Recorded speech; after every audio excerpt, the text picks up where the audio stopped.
Hello students, कैसे हैं आप? स्टूडेंट्स, आप लोगों को नवरात्रों की बहुत बहुत शुभकामनाएं, साथ में happy Dussehra to all of you. बेटे, मैं एक बंगाली आदमी हूं, तो हम बंगाली इस वक्त दुर्गा पूजा मनाते हैं और हमारा ये मेन त्योहार होता है। और आप लोगों को दुर्गा पूजा की भी बहुत बहुत शुभकामनाएं। बेटे, मैं आपको एक बात बता दूं कि हम बंगाली लोग इस दुर्गा पूजा में कोई काम नहीं करते सिवाय पूजा करने के, खाना खाने के और घूमने के। लेकिन फिर भी मैं आप लोगों के लिए एक वीडियो बना रहा हूं और मैं आपको बता नहीं सकता हूं कि कितनी मुश्किल से मैं ये वीडियो बना रहा हूं। तो आइए आज हम बात करते हैं मैकेनिज्म ऑफ ऑर्गेनिक केमिस्ट्री के एक और कॉन्सेप्ट के बारे में। आपको अगर याद हो तो हमने पिछले वीडियो में इंडक्टिव इफेक्ट कर लिया था, है ना? और इंडक्टिव इफेक्ट के अंदर हमने plus I and minus I effect किया था, ठीक है। आज हम बात करेंगे इलेक्ट्रोमेरिक इफेक्ट के बारे में। किसके बारे में? Electromeric effect, and it is a very important concept. बेटे, हम बात कर रहे हैं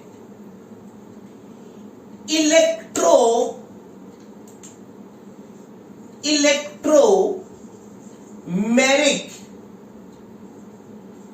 इफेक्ट के बारे में। इस कॉन्सेप्ट को अच्छी तरह समझना, क्योंकि ये कॉन्सेप्ट आपके सिलेबस में, आपके ऑर्गेनिक केमिस्ट्री में जगह जगह पे यूज होगा। इसका बहुत बड़ा यूज आपके ऑर्गेनिक केमिस्ट्री में है, ठीक है। तो इलेक्ट्रोमेरिक इफेक्ट के बारे में पढ़ते हैं। बेटे, इलेक्ट्रोमेरिक इफेक्ट हमेशा डबल बॉन्ड के ऊपर होता है। जिस कार्बन चेन में डबल बॉन्ड हो उसके अंदर इलेक्ट्रोमेरिक इफेक्ट होता है, ठीक है। इलेक्ट्रोमेरिक इफेक्ट की खास बात यह है, जहां पे आप कार्बन चेन के अंदर मल्टीपल बॉन्ड्स देखो, डबल बॉन्ड या ट्रिपल बॉन्ड, वहां पे ही इस इफेक्ट का यूज होता है। इलेक्ट्रोमेरिक इफेक्ट कभी भी सिंगल बॉन्ड में नहीं होता। पहली बात तो ये हमेशा याद रखना कि डबल बॉन्ड अगर कार्बन चेन में है, अगर ऑर्गेनिक कंपाउंड में डबल बॉन्ड है, तो वहां पे इलेक्ट्रोमेरिक इफेक्ट होने की गुंजाइश ज्यादा है। Is it clear? तो आइए समझते हैं इलेक्ट्रोमेरिक इफेक्ट को।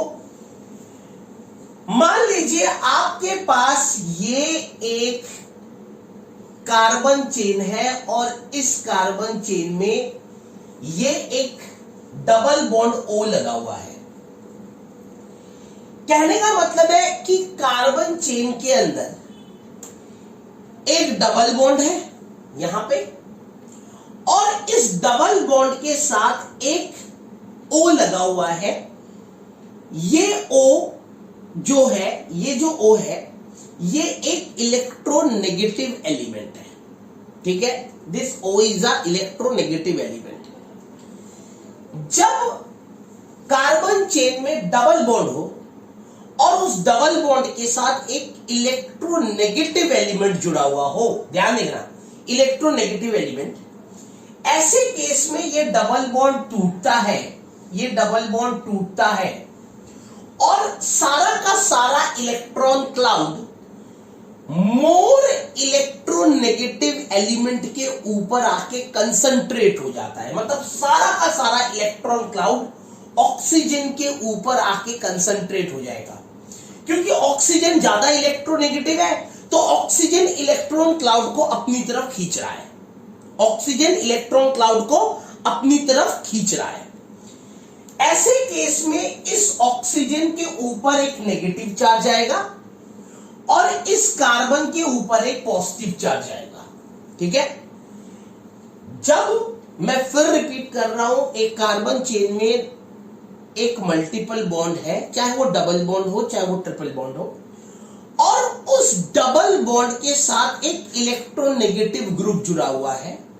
तो जो इलेक्ट्रोनेगेटिव ग्रुप होगा वो इलेक्ट्रॉन क्लाउड को अपनी तरफ खींचेगा, जिसकी वजह से इलेक्ट्रोनेगेटिव ग्रुप के ऊपर नेगेटिव चार्ज आ जाएगा और कार्बन चेन के ऊपर पॉजिटिव चार्ज आ जाएगा, ठीक है, कार्बन चेन के ऊपर पॉजिटिव चार्ज आ जाएगा। अब अगर कोई नेगेटिव वाला, मान लो NU नेगेटिव, न्यूक्लियोफाइल, NU का मतलब है न्यूक्लियोफाइल, ध्यान रखना, NU का मतलब है न्यूक्लियोफाइल।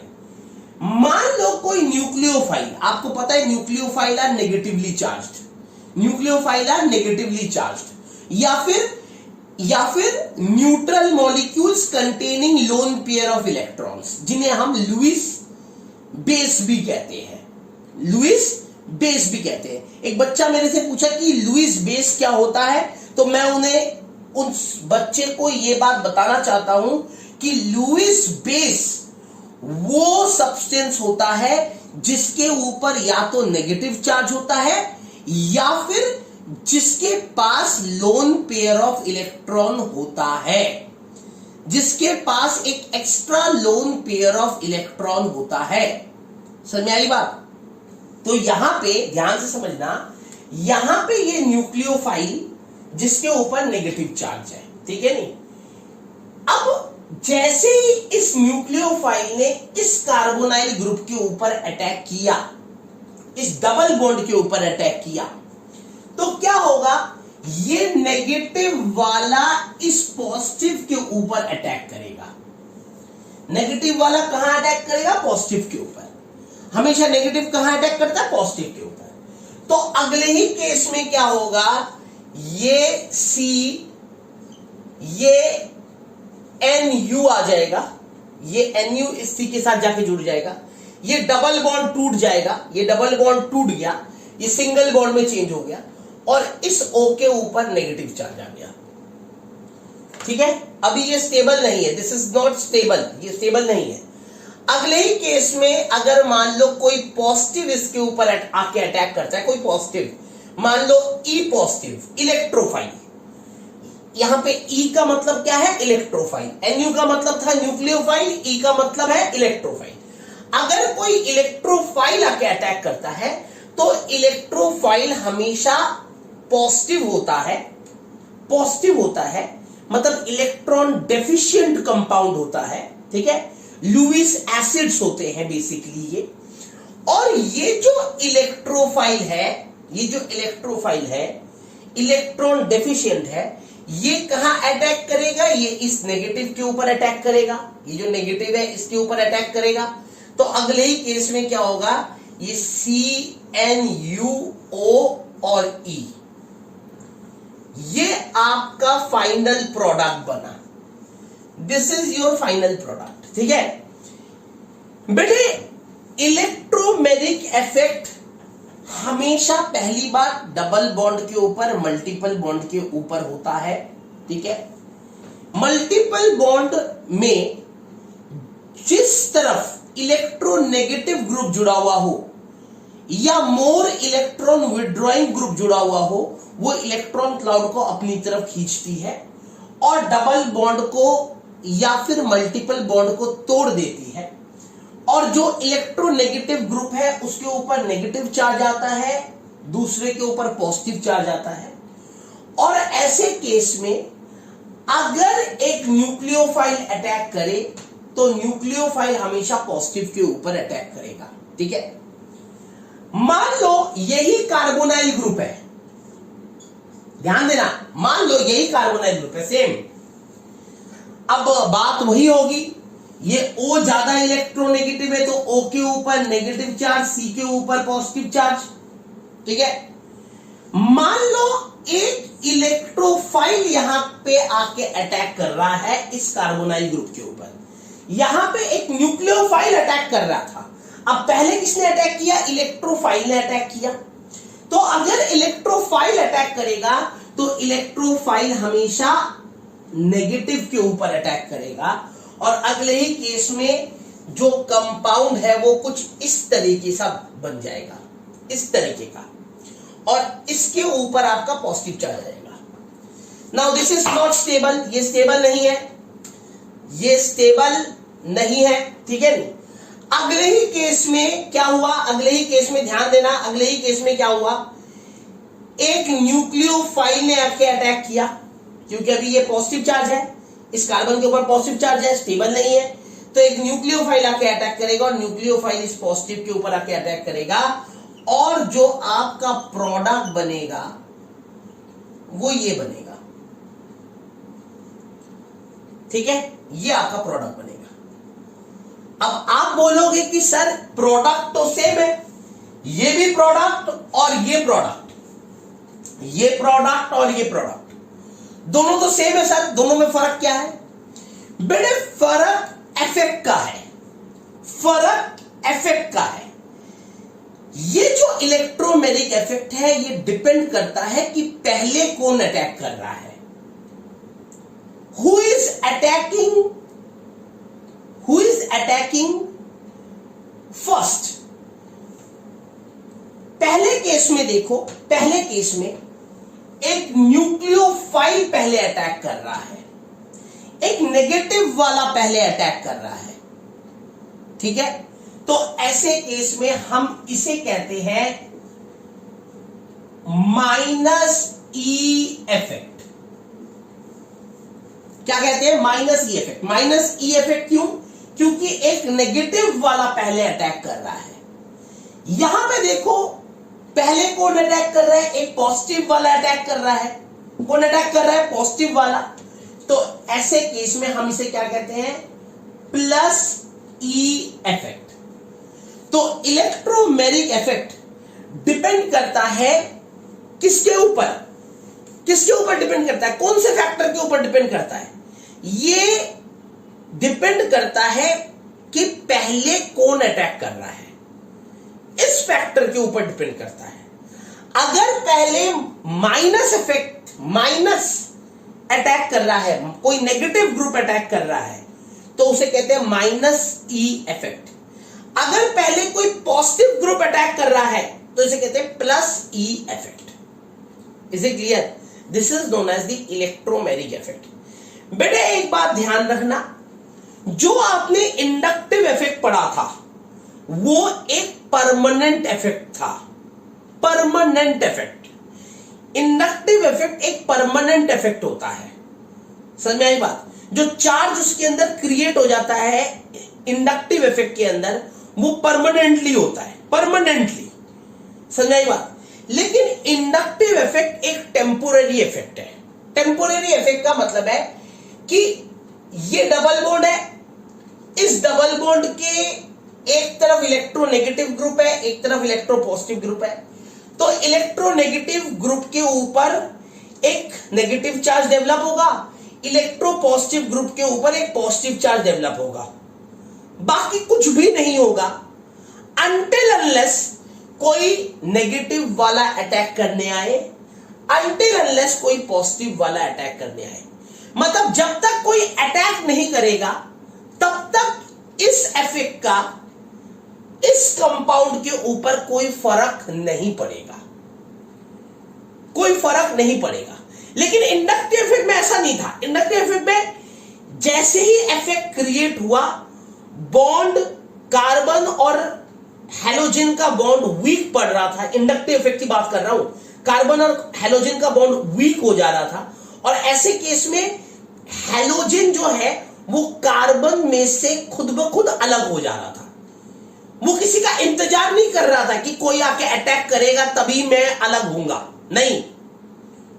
उसके अंदर कार्बोकैटायन खुद ब खुद डेवलप हो रहे थे। इसके अंदर इस तरीके का परमानेंट कोई इफेक्ट नहीं है, इसके अंदर टेम्पोररी इफेक्ट है। चार्ज जरूर क्रिएट हो जाएगा, लेकिन जब तक कोई अटैक नहीं करेगा तब तक इस इफेक्ट के कोई मायने नहीं है। समझ में आई बात? मेरी बात समझ में आई? बड़ी बारीकी से बता दी मैंने। भाई चार्ज क्रिएट होगा, ओ के ऊपर नेगेटिव, सी के ऊपर पॉजिटिव, लेकिन उसका कोई फर्क नहीं पड़ेगा। कब तक फर्क नहीं पड़ेगा? जब तक कोई अटैकिंग ग्रुप अटैक नहीं करेगा। इसलिए इलेक्ट्रोमैग्नेटिक इफेक्ट को हम टेम्पोररी इफेक्ट कहते हैं और इंडक्टिव इफेक्ट को हम परमानेंट इफेक्ट कहते हैं। Is it clear? उतार लीजिए।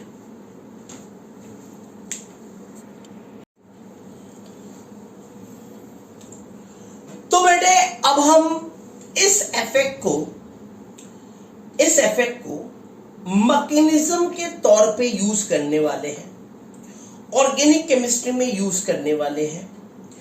तो बेटे मैं आपको कुछ कंपाउंड्स लिख के दे रहा हूं और हम देखते हैं कि ऐसे कंपाउंड के ऊपर कहां नेगेटिव चार्ज डेवलप होता है और कहां पॉजिटिव चार्ज डेवलप होता है। ठीक है, कुछ एग्जांपल ले रहे हैं। ठीक है बेटे, ध्यान देना।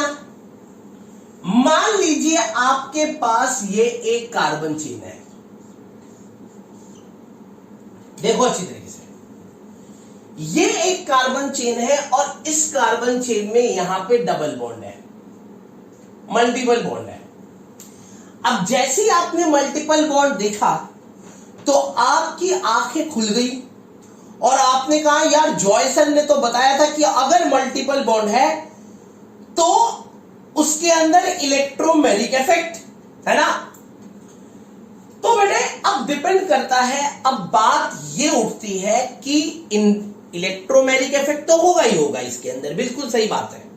ठीक है, नहीं इंडक्टिव इफेक्ट होने का कोई गुंजाइश नहीं है, इलेक्ट्रोमैग्नेटिक इफेक्ट होगा क्योंकि डबल बॉन्ड है। लेकिन बात यह उठती है कि किसके ऊपर नेगेटिव चार्ज और किसके ऊपर पॉजिटिव चार्ज, इस कार्बन के ऊपर कौन सा चार्ज और इस कार्बन के ऊपर कौन सा चार्ज, है ना। बात यहां उठती है। ठीक है, नहीं मेन बात यहां है। बेटे ध्यान देना, ये जो कार्बन है, इस कार्बन को इलेक्ट्रॉन देने वाला ये वाला कार्बन, लेकिन इस कार्बन को इलेक्ट्रॉन देने वाला ये कार्बन, इस कार्बन को इलेक्ट्रॉन देने वाला ये कार्बन, इस कार्बन को इलेक्ट्रॉन देने वाला ये कार्बन। ठीक है, तो नेचुरली इस कार्बन को इलेक्ट्रॉन देने वाले ये तीन कार्बन, मान लो मतलब ये कार्बन इसको इलेक्ट्रॉन देगा, ये कार्बन इसको इलेक्ट्रॉन देगा, ये कार्बन इसको इलेक्ट्रॉन देगा।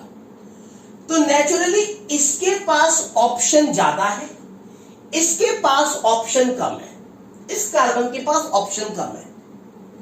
ठीक है, तो नेचुरली जब बॉन्ड टूटेगा, ये डबल बॉन्ड है, इस डबल बॉन्ड, ये जो डबल बॉन्ड है ये जब टूटेगा तो बेटे वो कार्बन इलेक्ट्रॉन को अपनी तरफ खींचेगा जिसके पास इलेक्ट्रॉन की कमी है।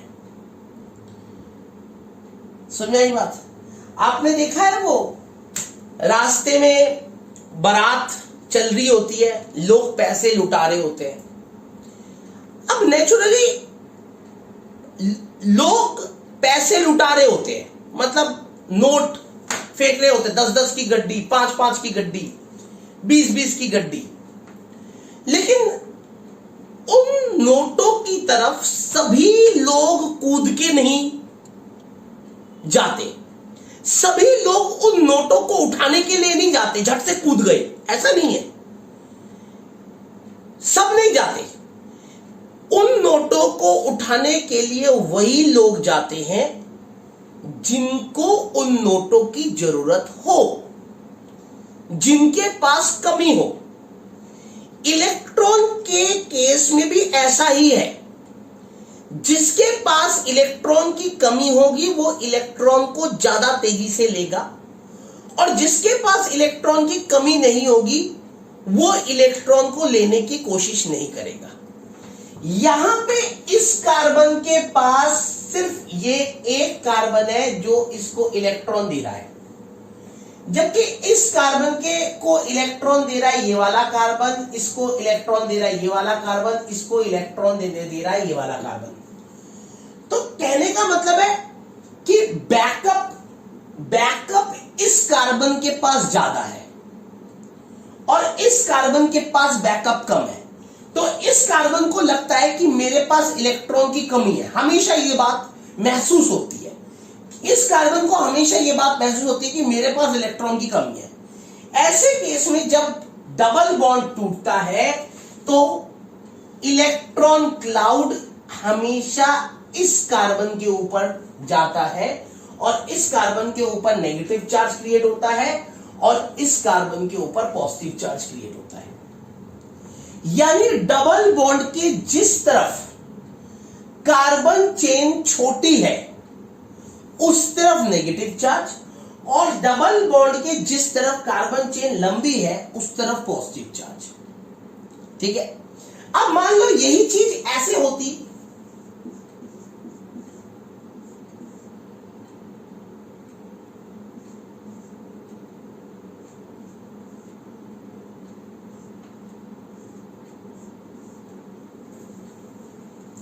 अब देखो इस केस में देखो, इसको इलेक्ट्रॉन देने वाला ये कार्बन और इस कार्बन को इलेक्ट्रॉन देने वाला ये कार्बन, ठीक है। लेकिन इस कार्बन को इलेक्ट्रॉन देने वाला ये वाला कार्बन, इसी कार्बन को इलेक्ट्रॉन देने वाला ये वाला कार्बन, यानी इस कार्बन के साथ दो ऑप्शन जुड़े हुए हैं और इस कार्बन के साथ ऑप्शन तो कई सारे जुड़े हुए हैं, लेकिन डायरेक्ट ऑप्शन सिर्फ एक है। इस कार्बन के पास डायरेक्ट ऑप्शन सिर्फ एक है, इस कार्बन के पास डायरेक्ट ऑप्शन दो है,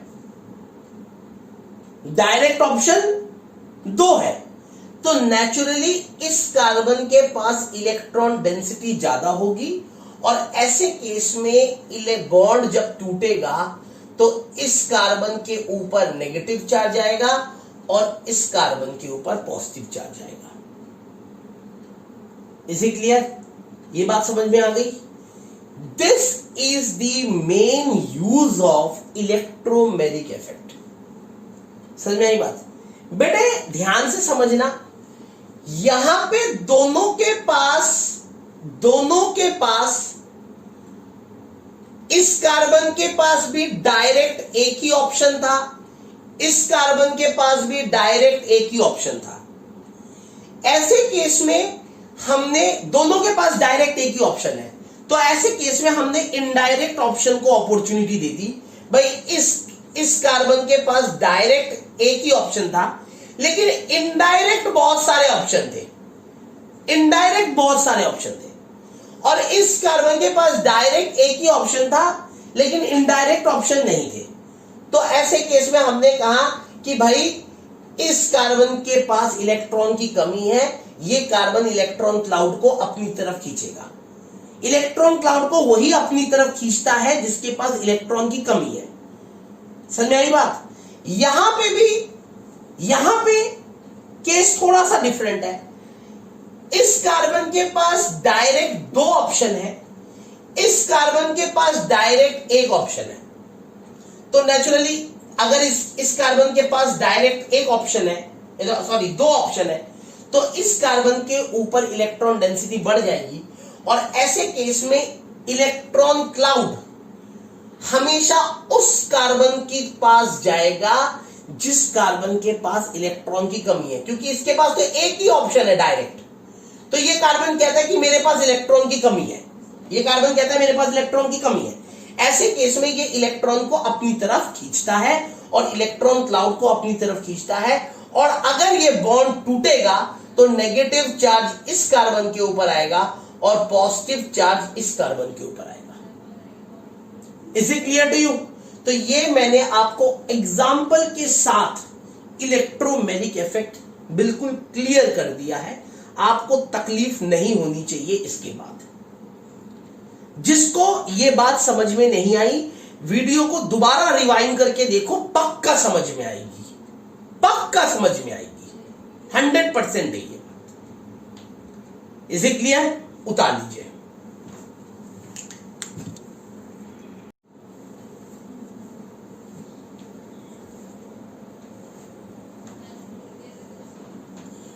बेटे अब हम बात करते हैं रेजोनेंस इफेक्ट के बारे में। किसके बारे में? Resonance effect.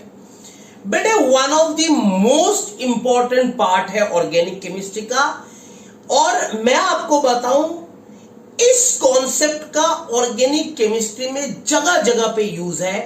अगर आपको ये कॉन्सेप्ट पता है, अगर आप इस कॉन्सेप्ट को अच्छी तरीके से जानते हो, तो समझ लेना कि आधी ऑर्गेनिक केमिस्ट्री आसान हो गई, आधी ऑर्गेनिक केमिस्ट्री आपके समझ में आ गई। ठीक है, तो इस इफेक्ट को अच्छी तरह समझना, रेजोनेंस इफेक्ट को, ये बहुत बहुत बहुत ज्यादा इंपॉर्टेंट है। ठीक है, तो हम बात करते हैं रेजोनेंस इफेक्ट के बारे में।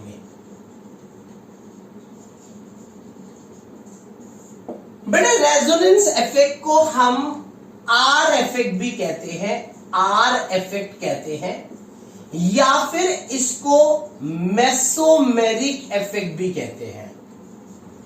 क्या कहते हैं? Mesomeric effect. इसे हम एम इफेक्ट भी कहते हैं। क्या कहते हैं? M effect. तो इसे आर इफेक्ट भी कहते हैं या फिर एम इफेक्ट भी कहते हैं। ठीक है, अब रेजोनेंस इफेक्ट होता क्या है, ध्यान से समझना बेटे। रेजोनेंस का मतलब होता है, अगर आप रेजोनेंस की बात करो तो रेजोनेंस का मतलब होता है delocalisation of pi electrons.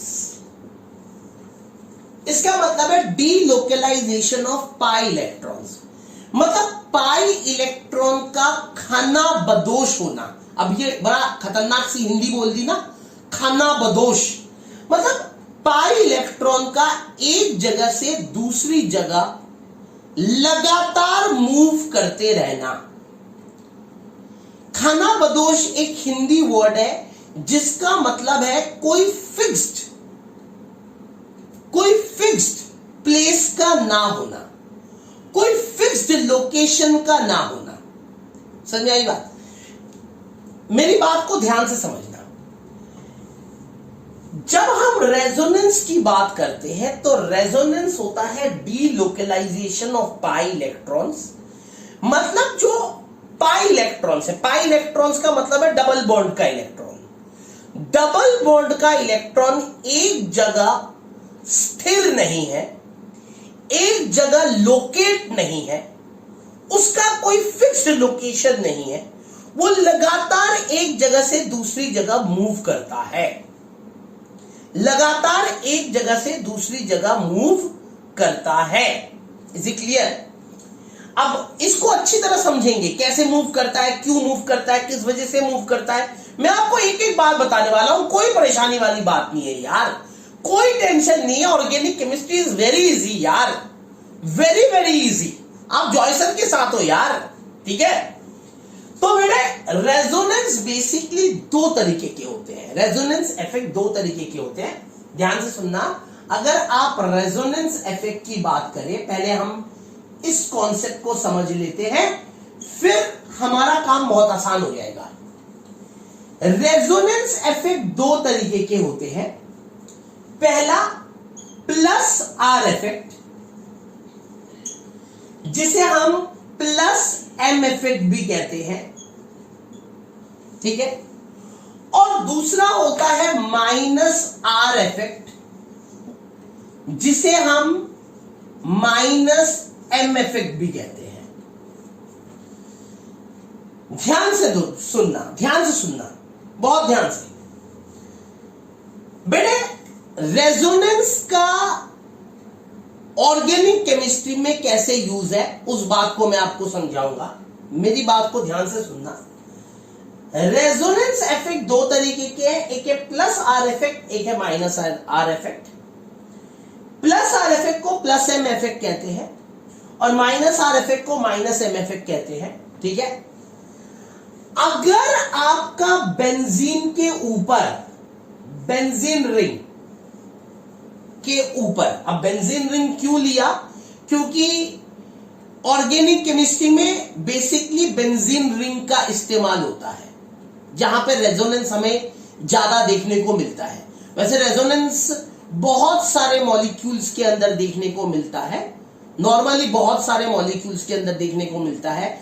O3 के अंदर देखने को मिलता है, CO3 नेगेटिव के अंदर देखने को मिलता है, ठीक है नहीं, बहुत सारे मॉलिक्यूल्स के अंदर देखने को मिलता है रेजोनेंस, ठीक है। लेकिन अभी हम यहां पे बेंजीन रिंग की बात कर रहे हैं, बेंजीन रिंग को लेके पढ़ रहे हैं, क्योंकि ऑर्गेनिक में बेंजीन रिंग के अंदर ही रेजोनेंस का ज्यादा यूज देखने को मिलता है, ठीक है। अब आपको बात समझ में आई कि क्यों मैंने बेंजीन रिंग ले रहा हूं, ठीक है।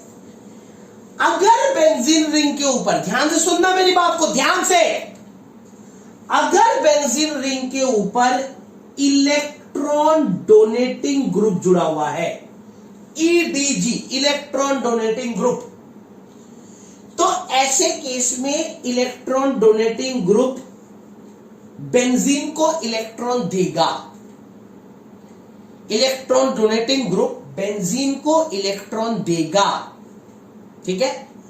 और ऐसे केस में इलेक्ट्रॉन डोनेटिंग ग्रुप, अगर इलेक्ट्रॉन डोनेटिंग ग्रुप बेंजीन को इलेक्ट्रॉन देगा, बेंजीन को इलेक्ट्रॉन देगा, तो ऐसे केस में इलेक्ट्रॉन डोनेटिंग ग्रुप के ऊपर पॉजिटिव चार्ज डेवलप हो जाएगा। क्या चार्ज डेवलप हो जाएगा? पॉजिटिव चार्ज डेवलप हो जाएगा, ठीक है जी। अगर इलेक्ट्रॉन डोनेटिंग ग्रुप बेंजीन को इलेक्ट्रॉन देगा, तो ऐसे केस में इलेक्ट्रॉन डोनेटिंग ग्रुप के ऊपर पॉजिटिव चार्ज डेवलप हो जाएगा। इसीलिए हम इसे कह रहे हैं प्लस आर इफेक्ट, ठीक है नहीं, क्योंकि इसके अंदर क्राउन चार्ज जो है वो पॉजिटिव है, इसे कहते हैं क्राउन चार्ज।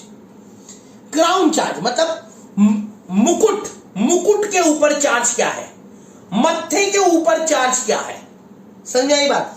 क्राउन चार्ज जो डेवलप हुआ वो पॉजिटिव हो गया, समझ आई बात, इसे कहते हैं प्लस आर इफेक्ट, ठीक है। अब माइनस आर इफेक्ट देखते हैं। अगर इस बेंजीन के ऊपर इलेक्ट्रॉन विथड्रॉइंग ग्रुप जुड़ा हुआ है, कौन सा ग्रुप जुड़ा हुआ है? Electron withdrawing group.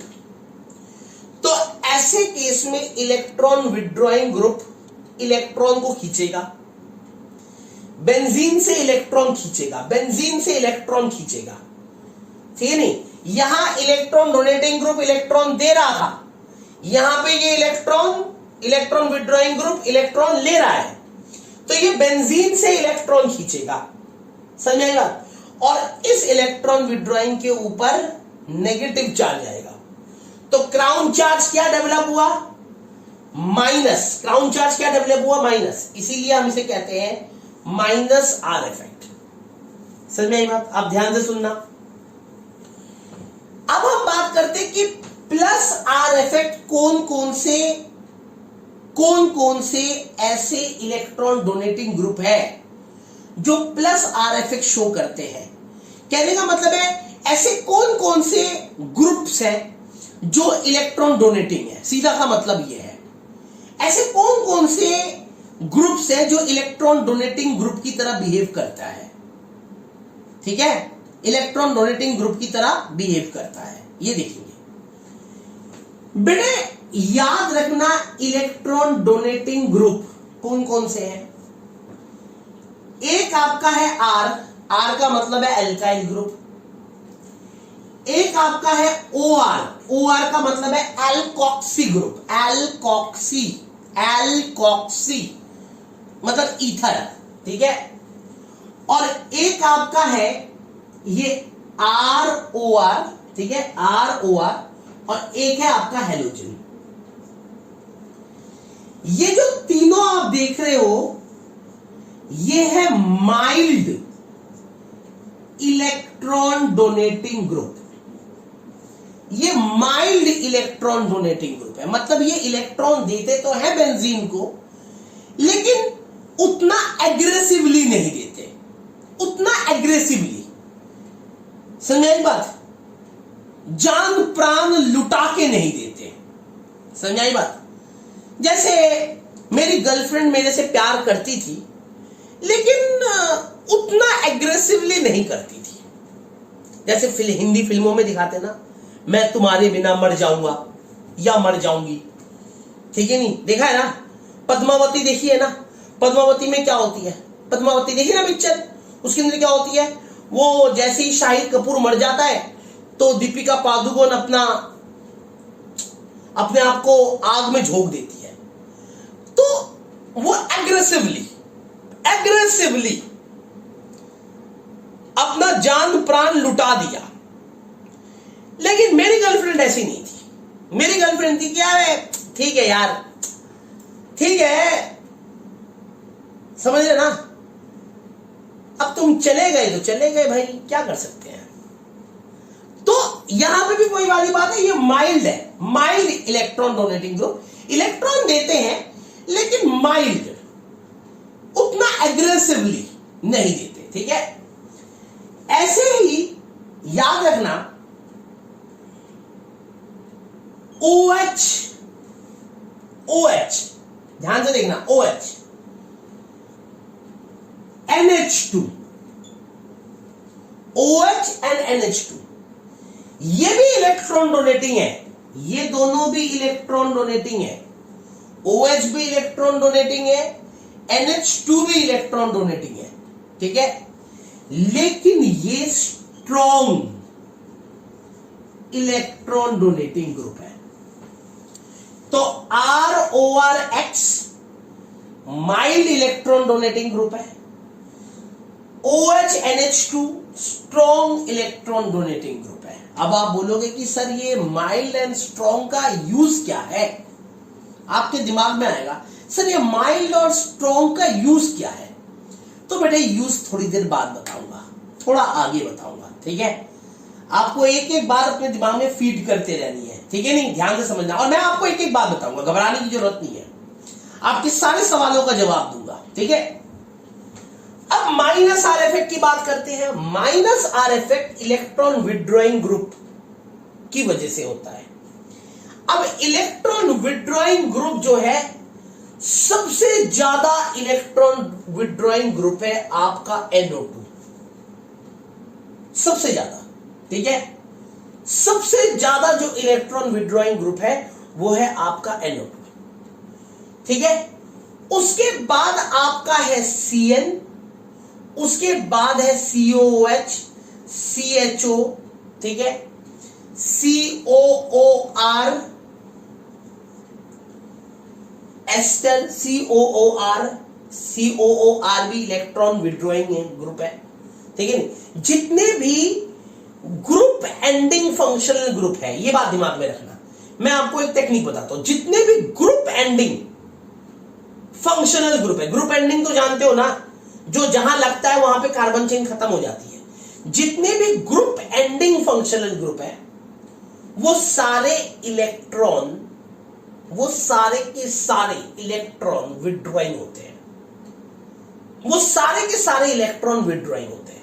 COOR, CONH2, ठीक है नहीं, और कुछ हद तक COR मतलब कीटोन, ये इलेक्ट्रॉन विड्रॉइंग ग्रुप भी होता है एंड इलेक्ट्रॉन डोनेटिंग ग्रुप भी होता है, ठीक है नहीं। ये एक्सेप्शनल है,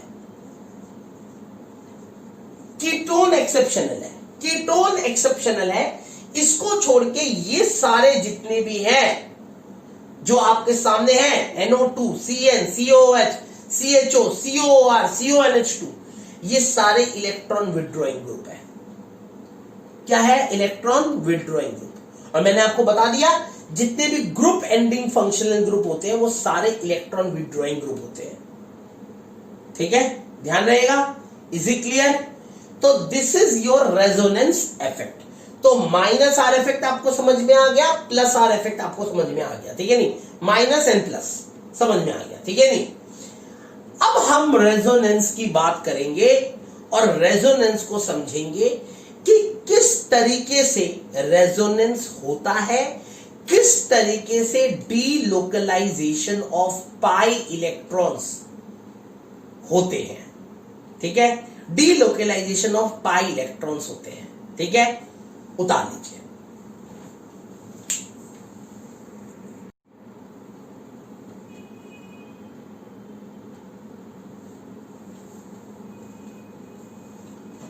बेटे अब हम प्लस आर इफेक्ट का एग्जाम्पल देखते हैं, ऐसे ऑर्गेनिक कंपाउंड देखते हैं जिसके अंदर प्लस आर इफेक्ट होता है, ठीक है, और उनके रेजोनेंस को समझते हैं।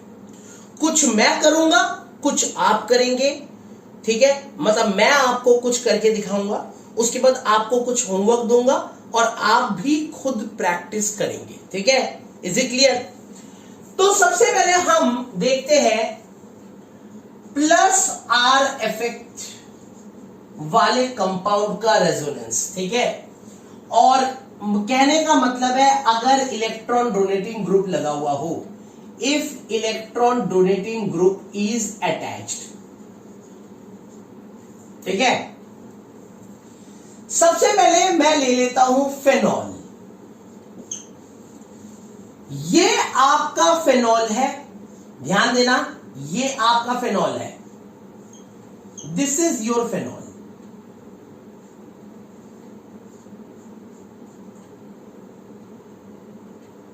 ये आपका फेनॉल है।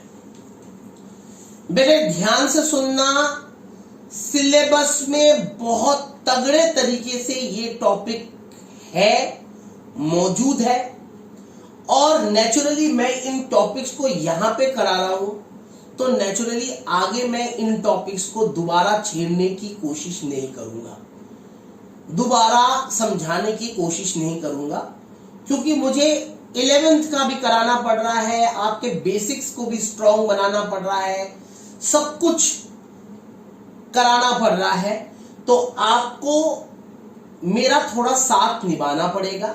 यहां पे इस टॉपिक को अच्छी तरीके से समझिए, ठीक है।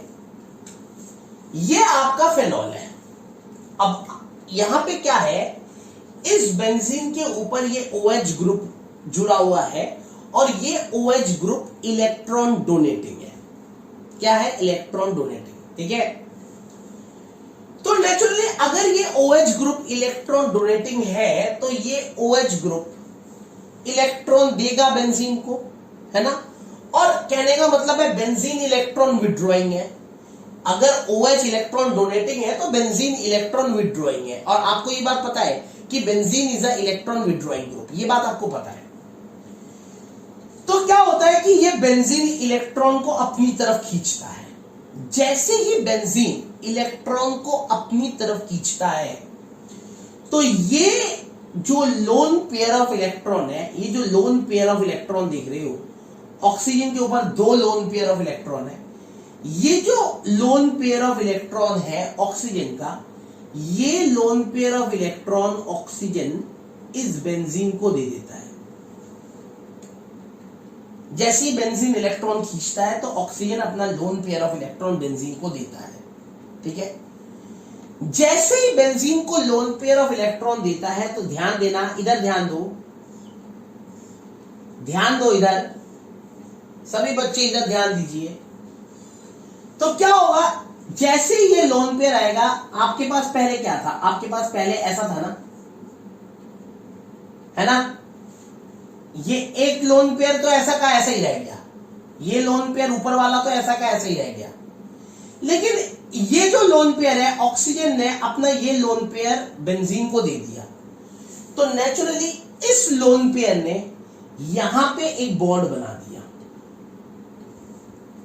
यहां पे एक बॉन्ड बना दिया। देखो ये एक इलेक्ट्रॉन, ये एक इलेक्ट्रॉन, बॉन्ड बना दिया, ठीक है। जैसे ही बॉन्ड बनाया तो अब ये ऑक्सीजन कहता है, ये ऑक्सीजन, ये जो ऑक्सीजन है, ये ऑक्सीजन कहता है कि भाई मेरा एक इलेक्ट्रॉन बेंजीन ने ले लिया, क्योंकि दिया तो इसने 2 इलेक्ट्रॉन है, देखो ये 2 इलेक्ट्रॉन दिया है, लेकिन एक इलेक्ट्रॉन, तो ये जो एक इलेक्ट्रॉन है ये तो इस ऑक्सीजन के पास ही रहा ना, ये तो कहीं नहीं गया, ये तो ऑक्सीजन के पास ही रहा, अपने पापा के पास ही रहा। ये ऑक्सीजन पापा है तो ये इलेक्ट्रॉन तो अपने पापा के पास ही रहा ना।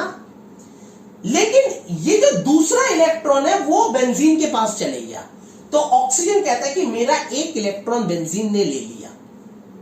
और यही कारण है कि इस ऑक्सीजन के ऊपर पॉजिटिव चार्ज डेवलप हो जाता है। क्या चार्ज डेवलप होता है? पॉजिटिव चार्ज डेवलप होता है, ठीक है। अब आपको समझ में आया? पॉजिटिव चार्ज क्यों डेवलप होता है। ठीक है, समझ में आ गया ना।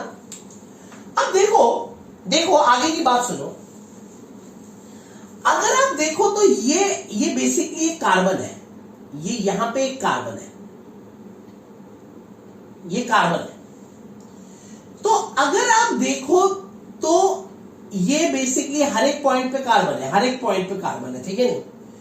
तो इस कार्बन के पास 1 2 3 4 इलेक्ट्रॉन, तो कार्बन की टेट्रावैलेंसी पूरी हो रही है। आपको पता है कार्बन की टेट्रावैलेंसी पूरी होनी चाहिए। कार्बन ना 4 से ज्यादा बॉन्ड बनाता है ना 4 से कम बॉन्ड बनाता है, ठीक है नहीं। कार्बन परफेक्टली 4 बॉन्ड ही बनाता है, ना 4 से ज्यादा बॉन्ड बनाता है ना 4 से कम बॉन्ड बनाता है। तो नेचुरली इस कार्बन की टेट्रावैलेंसी पूरी हो रही है, ठीक है। तो अगर इस ऑक्सीजन ने अपना इलेक्ट्रॉन इस कार्बन को दिया, इस ऑक्सीजन ने अपना इलेक्ट्रॉन कार्बन को दिया और यहां डबल बॉन्ड आ गया, और ये कार्बन है, ये वही कार्बन है, और यहां पे भी आपको पता है कार्बन का यहां पे भी बॉन्ड है, और यहां पे भी बॉन्ड था, यहां पे भी बॉन्ड था, है ना। तो जैसे ही इस ऑक्सीजन ने अपना इलेक्ट्रॉन इस कार्बन को दिया, तो इस कार्बन के चारों तरफ कितने बॉन्ड हो गए, कितने इलेक्ट्रॉन हो गए, 1 2 3 4 5, यानी कार्बन की टेट्रावैलेंसी भंग हो गई। कार्बन के पास पांच कार्बन के चारों तरफ 5 बॉन्ड हो गए, जो पॉसिबल नहीं है। तो कार्बन क्या कहता है कि भाई ऑक्सीजन ने जैसे ही इस कार्बन को इलेक्ट्रॉन दिया, तो कार्बन कहता है कि ऐसा है, तुम मुझे इलेक्ट्रॉन दे तो दो, कोई बात नहीं, लेकिन फिर मैं अपना जो ये इलेक्ट्रॉन है, अपना इलेक्ट्रॉन इस कार्बन को दे दूंगा। आई बात समझ में। तो मेरी टेट्रावैलेंसी मुझे भंग नहीं करनी है, मुझे अपनी, कार्बन कहता है मुझे अपनी टेट्रावैलेंसी भंग नहीं करनी है, मुझे अपनी टेट्रावैलेंसी खत्म नहीं करनी है। अगर तुम मुझे इलेक्ट्रॉन दे रहे हो तो ऐसे केस में मैं अपना इलेक्ट्रॉन इस दूसरे वाले कार्बन को दे दूंगा। भैया तुम दे रहे हो दो, लेकिन मैं अपने आप को अनस्टेबल क्यों करूंगा, मैं क्यों अनस्टेबल दूंगा। तो भैया मेरे पास जो एक्स्ट्रा इलेक्ट्रॉन होगा वो मैं दूसरे कार्बन को दे दूंगा। तो नेचुरली जैसे ही ये बॉन्ड का इलेक्ट्रॉन इस कार्बन के ऊपर जाता है, मेरी बात को ध्यान से देखते रहना सभी बच्चे, ध्यान से बोर्ड की तरफ, एक एक बात को मेरे ध्यान से सुनिए। जैसे ही ये कार्बन अपने इलेक्ट्रॉन को इस कार्बन को देता है, तो नेचुरली ये बॉन्ड टूट जाता है, ये जो बॉन्ड है, ये बॉन्ड निकल गया, हट गया यहां से, और इसके दोनों इलेक्ट्रॉन यहां आ गए। अब मेरी बात को सुनना, दोनों इलेक्ट्रॉन यहां आ गए, यानी जो लोन पेयर ऑफ इलेक्ट्रॉन था अब यहां आ गया, ये यहां पे एक लोन पेयर ऑफ इलेक्ट्रॉन हो गया। लेकिन बात वही है, ये जो इलेक्ट्रॉन था ये तो इसी कार्बन का था, ये जो इलेक्ट्रॉन है ये तो इसी कार्बन का है ना भाई, ये जो इलेक्ट्रॉन है ये तो इसी कार्बन का है। तो ये इलेक्ट्रॉन तो अपने पापा के साथ ही रहा, ये कहीं नहीं गया। लेकिन ये जो इलेक्ट्रॉन है ये इस कार्बन के ऊपर आ गया, यानी इस कार्बन के कहने का मतलब है कि इस कार्बन के ऊपर एक ही इलेक्ट्रॉन एक्स्ट्रा आया। तो ये कहता है कि मेरे ऊपर एक नेगेटिव चार्ज है, यानी नेगेटिव चार्ज यहां डेवलप हो गया। यहां कौन सा चार्ज डेवलप हो गया, नेगेटिव चार्ज डेवलप हो गया। इज इट क्लियर, समझ में आ गई बात। एक नेगेटिव का मतलब है कि मेरे पास एक इलेक्ट्रॉन ज्यादा है। भाई एक इलेक्ट्रॉन तो, ये वाला इलेक्ट्रॉन तो इसी का ही था ना, यही ये वाला जो इलेक्ट्रॉन है भाई, ये वाला जो इलेक्ट्रॉन है, ये वाला इलेक्ट्रॉन इसके पास गया है। तो ये कार्बन कहता है, ये जो कार्बन है ये कार्बन कहता है कि मेरे पास एक ही इलेक्ट्रॉन ज्यादा है, ये वाला, ये जो इलेक्ट्रॉन है यही इलेक्ट्रॉन मेरे पास ज्यादा है, दूसरा इलेक्ट्रॉन तो मेरा अपना था। समझ आई बात, इज इट क्लियर। अब क्या होता है, अब ध्यान से सुनना, अब क्या होता है, अब ये जो नेगेटिव चार्ज है इस कार्बन के ऊपर है। अब ये कार्बन कहता है कि मैं तो अनस्टेबल हो रहा हूं भाई, मैं तो अनस्टेबल हो रहा हूं भाई, मेरे ऊपर नेगेटिव चार्ज तुमने दे दिया, मैं तो अनस्टेबल हो गया, मैं क्यों इस नेगेटिव चार्ज को रखूं, मुझे नहीं रखना इस नेगेटिव चार्ज को, मैं नहीं रखना चाहता हूं इस नेगेटिव चार्ज को। तो अगले केस में ये कार्बन अपना ये जो लोन पेयर ऑफ इलेक्ट्रॉन है इसको यहां दे देता है, आगे फेंक देता है, जैसे पास दी बॉल करते हो ना, जैसे एक बंदे ने इलेक्ट्रॉन, एक बंदे को आपने बॉल दिया, उसके पास आया बॉल, ओए उसने दूसरे को पास कर दिया, फिर दूसरे ने तीसरे को पास कर दिया, ऐसे चलता रहता है, ठीक है नहीं, ये खेल चलता रहता है। एक बॉल यहां पे आई, एक बॉल यहां पे आई, ओए जैसी दूसरे ने मुझे बॉल दी, मैंने कहा ओए ले भाई, मैंने नहीं दिया, मैं क्यों अनस्टेबल हूं, दूसरे ने तीसरे को दे दिया, तीसरे ने चौथे को दे दिया, ऐसे चलता रहेगा। इसे कहते हैं डीलोकलाइजेशन ऑफ पाई इलेक्ट्रॉन्स। ये पाई इलेक्ट्रॉन्स है, डबल बॉन्ड का जो इलेक्ट्रॉन्स है ये पाई बॉन्ड है, क्योंकि ये जो दो इलेक्ट्रॉन है ये डबल बॉन्ड बना सकते हैं, ठीक है नहीं। जैसे देखो, जैसे ही ये इस कार्बन ने इस दो इलेक्ट्रॉन को इसको दिया, तो अगले केस में क्या हुआ, यहां पे एक डबल बॉन्ड क्रिएट हो गया, ठीक है, यहां पे एक डबल बॉन्ड क्रिएट हो गया, ठीक है, और ये हिस्सा तो वैसा का वैसा ही है, इस हिस्से में तो कोई चेंज ही नहीं आया, ये तो ऐसा का ऐसा ही है, ठीक है। लेकिन जैसे यहां पे इसने इलेक्ट्रॉन को दे दिया, तो यहां तो डबल बॉन्ड आ गया, तो नेचुरली ये कार्बन, देखो ये जो कार्बन है, ये कार्बन कहेगा कि भाई ऐसा है, देखो ध्यान से देखना, ये कार्बन क्या कहेगा भाई, ध्यान से देखना, इस कार्बन के पास भी 4 इलेक्ट्रॉन है, कैसे, 1 2 3 और एक H भी तो है, क्योंकि ये जो आप बेंजीन रिंग देखते हो, ये तो आपका क्या है, बॉन्ड लाइन स्ट्रक्चर। असल में हर एक कार्बन के पास एक H है, बेंजीन रिंग के हर एक कार्बन के पास H है, तो इसके पास तो 4 बॉन्ड पहले से ही है। अब अगर यहां पे एक बॉन्ड आ गया, मान लो यहां पे एक बॉन्ड आ गया, ये बॉन्ड आ गया, तो नेचुरली क्या होगा, इसके पास कितने बॉन्ड हो जाएंगे, 1 2 3 4 5 बॉन्ड हो जाएंगे, है ना। तो जैसे ये बॉन्ड यहां आ गया, इस कार्बन ने अपना इलेक्ट्रॉन इसको दे दिया और ये बॉन्ड यहां आ गया, तो वैसे ही ये जो कार्बन है, ये कार्बन कहता है कि भाई मेरे पास 5 बॉन्ड हो जाएंगे, मैं तो अनस्टेबल हो जाऊंगा, मुझे क्यों दे रहे हो, मुझे क्यों बेवकूफ बना रहे हो। तो अगले ही केस में इसने क्या किया, इसने अपना इलेक्ट्रॉन इसको पास कर दिया। तो नेचुरली जैसे ही इसने अपना इलेक्ट्रॉन इसको पास किया, तो नेचुरली क्या हुआ, इसने अपने इलेक्ट्रॉन को, ये इस बॉन्ड के इलेक्ट्रॉन को इसको पास कर दिया, तो क्या हुआ, ये यहां पे 2 इलेक्ट्रॉन आ गए और इसके ऊपर नेगेटिव चार्ज आ गया, इसके ऊपर नेगेटिव चार्ज आ गया। समझाई बात। बाकी तो ये वाला बॉन्ड तो ऐसा का ऐसा ही रहा, यहां पे तो बॉन्ड था ही ना, वो ऐसा का ऐसा ही रहेगा, उसको कोई असर नहीं है, ठीक है नहीं। अब नेचुरली अब ये वाला कार्बन परेशान है, ये कार्बन कहता है भाई मुझे क्यों इलेक्ट्रॉन दे दिया, मैं नहीं रख रहा। अगले केस में इसने अपने ये इलेक्ट्रॉन इसको दे दिया, सेम टू सेम जैसे चल रहा है। तो जैसे इसने अपना इलेक्ट्रॉन इसको दे दिया, तो अगले केस में क्या हो गया, ध्यान दो ना, ये तो ऐसा कैसे ही रहा, ये इसने अपना इलेक्ट्रॉन इसको दे दिया, तो बॉन्ड यहां बन गया। जब इसने अपने दोनों इलेक्ट्रॉन इसको दे दिए, तो इन दोनों इलेक्ट्रॉन ने मिलकर यहां बॉन्ड बना लिया, ये बॉन्ड बना दिया, ये वाला बॉन्ड ये रहा।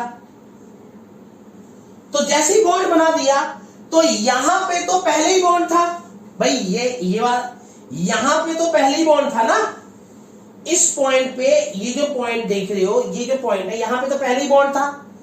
तो अगले केस में जैसे इसने अपना इलेक्ट्रॉन इसको दे दिया यहां बॉन्ड बनाने के लिए, तो इस कार्बन ने कहा कि भाई ऐसा है, मैं क्यों अपने आप को अनस्टेबल कर दूं, क्योंकि ये जो कार्बन है, ये कार्बन कहेगा कि भाई ये जो कार्बन है, ये कार्बन कहेगा कि मैं अपने आप को क्यों अनस्टेबल कर दूं, अगर मैं तुम इसको बॉन्ड दोगे तो फिर मेरे पास कितने बॉन्ड हो जाएंगे, मेरे पास 1 2 3 और यहां पे मेरे यहां पे हाइड्रोजन है और साथ में तुम एक बॉन्ड दे रहे हो, देखो 1 2 3 4 और तुम ये 2 इलेक्ट्रॉन दे रहे हो, तो यहां पे एक डबल बॉन्ड आ रहा है, तो 5 बॉन्ड हो जाएंगे।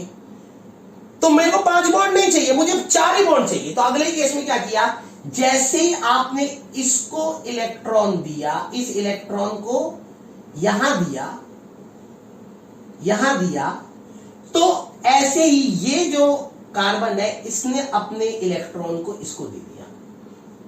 ये जो डबल बॉन्ड के इलेक्ट्रॉन है ये इस कार्बन के ऊपर चले गया, तो यानी डबल बॉन्ड का जो इलेक्ट्रॉन है वो इस कार्बन के ऊपर चले गया।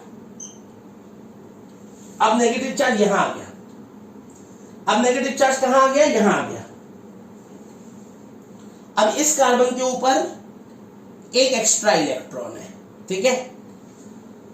अब ये वाला कार्बन भी चीखने लग गया, इसने कहा यार भाई मेरे को क्यों दे दिया भाई, तुमने ऐसा क्यों कर रहे हो भाई, मुझे क्यों दे दिया, मैं क्यों बिना बात में सरदर्दी को पालूं। तो इसने क्या किया, अगले केस में अपना इलेक्ट्रॉन इसको दे दिया। तो जैसे ही अपना इलेक्ट्रॉन इसको दे दिया, ये इस कार्बन के पास अब वही, अगर ये अपना इलेक्ट्रॉन इसको देगा तो इस कार्बन के पास अब 5 बॉन्ड हो जाएंगे। तो ये कार्बन अपने आप को अनस्टेबल नहीं करना चाहता, इस कार्बन ने अपने इस बॉन्ड को दोबारा इस ऑक्सीजन को दे दिया, कहेगा ले अपनी ऐसी कम तैसी करा, अपना जो इलेक्ट्रॉन है तू खुद ही रख ले, मुझे नहीं चाहिए तेरा फ्री इलेक्ट्रॉन, तू जो फ्री इलेक्ट्रॉन मुझे दे रहा था, अब तेरा इलेक्ट्रॉन तुझी को मुबारक हो, बेटा बाप के पास वापस आ गया। जो बेटा इधर से इधर, इधर से इधर से इधर, इधर से इधर, इधर से इधर, इधर से इधर घूम रहा था, वो बेटा बाप के पास दोबारा वापस आ गया। अगले ही केस में ऑक्सीजन का इलेक्ट्रॉन ऑक्सीजन के पास ही आ जाता है, ये डबल बॉन्ड सिंगल बॉन्ड में चेंज हो जाता है, ऑक्सीजन का इलेक्ट्रॉन ऑक्सीजन के पास वापस आ जाता है, और ये जो डबल बॉन्ड ने यहां पे ये जो 2 इलेक्ट्रॉन है, ये जो 2 इलेक्ट्रॉन है इसने यहां डबल बॉन्ड बना दिया, तो यहां पे डबल बॉन्ड आ गया, यहां पहले ही डबल बॉन्ड था तो यहां पहले ही डबल बॉन्ड था, यहां पे भी पहले ही डबल बॉन्ड था तो यहां पे भी पहले ही डबल बॉन्ड था। This is the resonance structure. यही कारण है कि क्योंकि ये डबल बॉन्ड रोटेट कर रहा है, ये जो इलेक्ट्रॉन है, ये जो लोन पेयर ऑफ इलेक्ट्रॉन है ये रोटेट कर रहा है, डबल बॉन्ड का इलेक्ट्रॉन रोटेट कर रहा है, एक जगह स्थिर नहीं रह रहा, एक जगह रुका हुआ नहीं रह रहा। इसे कहते हैं डीलोकलाइजेशन ऑफ पाई इलेक्ट्रॉन्स, इसे कहते हैं delocalization of pi electron, pi electron का खाना बदोश होना, ठीक है नहीं। तो यही कारण है क्योंकि बॉन्ड मूव कर रहा है, पहले बॉन्ड ऐसे था, यहां था, देखो ऐसे था, ऐसे था, ऐसे था, लास्ट में बॉन्ड ऐसे आ गया, ऐसे आ गया, ऐसे आ गया। तो यानी मैं इसका जो डबल बॉन्ड है ये अंदर अंदर घूम रहा है, तो इसीलिए इस पे यहां पे गोला लगा दिया, और ये OH और ये लोन पेयर ऑफ इलेक्ट्रॉन, ये जो आपका स्ट्रक्चर है, ये जो स्ट्रक्चर है इसे कहते हैं रेजोनेंस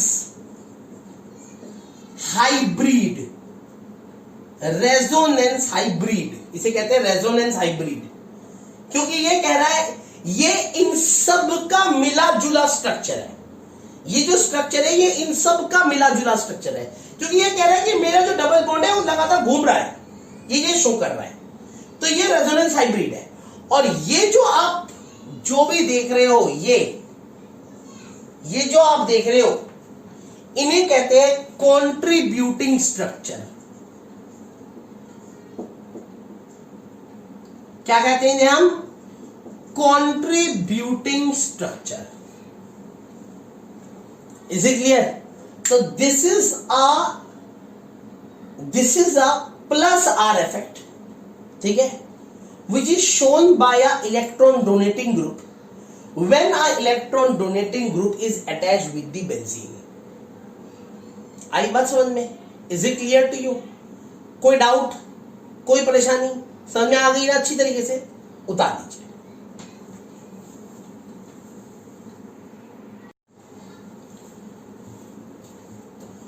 अब मैं एक और एग्जांपल ले लूं, इलेक्ट्रॉन डोनेटिंग ग्रुप का एक और एग्जांपल ले लेता हूं। बेटे इलेक्ट्रॉन डोनेटिंग ग्रुप के रेजोनेंस स्ट्रक्चर लगभग सेम बनते हैं, कोई चेंज नहीं होता, लगभग सेम। तो आपको कोई दिक्कत ही नहीं है, आपने एक स्ट्रक्चर बनाना सीख लिया तो दूसरे स्ट्रक्चर भी आप बड़े आराम से बना सकते हो, दूसरे रेजोनेंस स्ट्रक्चर भी आप बड़े आराम से बना सकते हो। लेट मैं ले लेता हूं इस बेंजीन के ऊपर NH2। अब बेंजीन के ऊपर NH2 है, NH2 एक इलेक्ट्रॉन डोनेटिंग ग्रुप है, लोन पेयर ऑफ इलेक्ट्रॉन है। देखो ये N के ऊपर लोन पेयर ऑफ इलेक्ट्रॉन है, वही हुआ। बेंजीन इलेक्ट्रॉन विड्रॉइंग ग्रुप है, तो ये नाइट्रोजन अपना लोन पेयर ऑफ इलेक्ट्रॉन इसको देगा। जैसे ये नाइट्रोजन अपना लोन पेयर ऑफ इलेक्ट्रॉन इसको देगा तो यहां पे आपका डबल बॉन्ड आ जाएगा, डबल बॉन्ड आ गया, और इस नाइट्रोजन के ऊपर पॉजिटिव चार्ज आ जाएगा, नाइट्रोजन के ऊपर क्या चार्ज आएगा, पॉजिटिव चार्ज। जैसे यहां डबल बॉन्ड आ गया तो भैया इस देखो इस कार्बन के पास 5 बॉन्ड हो गए, जो पॉसिबल नहीं है। तो इस कार्बन ने अपना ये वाला बॉन्ड इसको दे दिया, तो यानी यहां पे 2 इलेक्ट्रॉन आ गए और इस कार्बन के ऊपर नेगेटिव चार्ज आ गया, बाकी सब कुछ सेम। ठीक है, अब इस कार्बन ने अपना इलेक्ट्रॉन इसको दे दिया, तो जैसे ही इस कार्बन ने अपना इलेक्ट्रॉन इसको दे दिया तो ये वाले कार्बन ने अपना इलेक्ट्रॉन इस कार्बन को दे दिया। तो अगले केस में क्या हुआ, यहां पे आपका डबल बॉन्ड, इसने अपना इलेक्ट्रॉन इसको दे दिया तो यहां पे डबल बॉन्ड आ गया, और इस कार्बन ने अपना जो डबल बॉन्ड का इलेक्ट्रॉन है वो इसको दे दिया। तो अगले केस में ये 2 इलेक्ट्रॉन यहां आ गए और इसके ऊपर नेगेटिव चार्ज हो गया, बाकी सब कुछ सेम।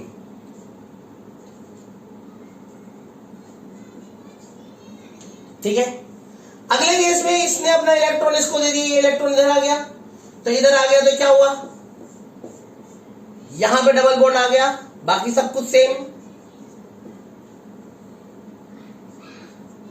ठीक है, यहां डबल बॉन्ड आ गया, यहां तो पहले से ही था, इसने अपना इलेक्ट्रॉन इसको दे दिया, इसने अपना इलेक्ट्रॉन इसको दे दिया, तो यहां डबल बॉन्ड आ गया।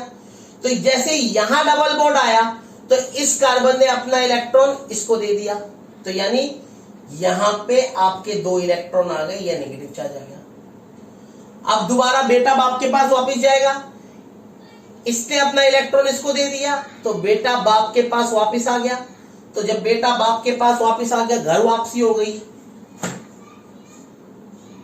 तो क्या हो गया, ये बॉन्ड ये बॉन्ड ये बॉन्ड, ये NH2 loan pair of electron. Is it clear? This is the resonance structure of aniline. ये मैंने एनिलीन का रेजोनेंस स्ट्रक्चर बना दिया आपको, एनिलीन। तो आपको घर पे बनाना है, आपको घर पे प्रैक्टिस करनी है। बेंजीन के ऊपर OR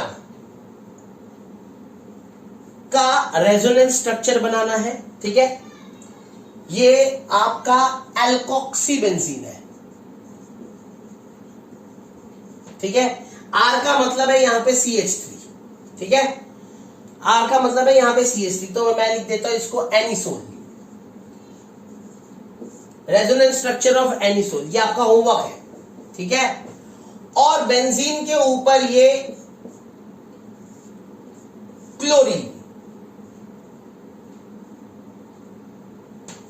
ठीक है, ये आपका क्लोरोबेंजीन है। इन दोनों का रेजोनेंस स्ट्रक्चर आपको घर पे बनाना है। समझ आई बात? इन दोनों का रेजोनेंस स्ट्रक्चर आपको घर पे बनाना है। Is it clear?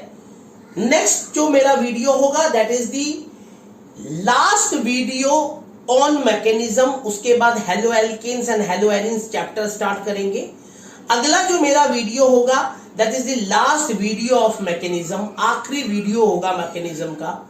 और कुछ बातें आपको बतानी है और कुछ मैकेनिज्म्स आपको बताना है, जिससे कि आप बड़े प्यार से चीजों को समझ लो। ठीक है, तो इसके बाद वाला जो मेरा वीडियो होगा वो आखिरी वीडियो होगा मैकेनिज्म का। Is it clear? और उसके बाद हम हेलोएल्केन्स एंड हेलोएरिन्स स्टार्ट करेंगे। और मैं आपको बता दूं, इतने मैकेनिज्म कराने के बाद मैं कम से कम चैप्टर में अलग से आपको बताने नहीं वाला हूं कि बेटे इसका रेजोनेंस ऐसा होता है, ये इलेक्ट्रॉन ऐसे ऐसे घूमता है। वो मैं आपको चैप्टर के बीच में तो नहीं बताऊंगा, ठीक है नहीं? Is it clear? क्योंकि इतने मैकेनिज्म कराने के बाद, इतने टेक्निक्स बताने के बाद आपको खुद ब खुद टेक्निक इस्तेमाल करना है। समझ में आई बात? बताऊंगा सब कुछ ही, लेकिन हां उतने डेप्थ में जाके नहीं बताऊंगा, क्योंकि ऑलरेडी मैं सारे मैकेनिज्म, हर तरीके की छोटी से छोटी बात मैं आपको यहां समझा रहा हूं। क्यों होता है, कैसे होता है, किस वजह से होता है, इलेक्ट्रॉन कहां जाता है, कहां नहीं जाता, सब बता रहा हूं मैं आपको। Is it clear? इसलिए मैकेनिज्म को खास तरीके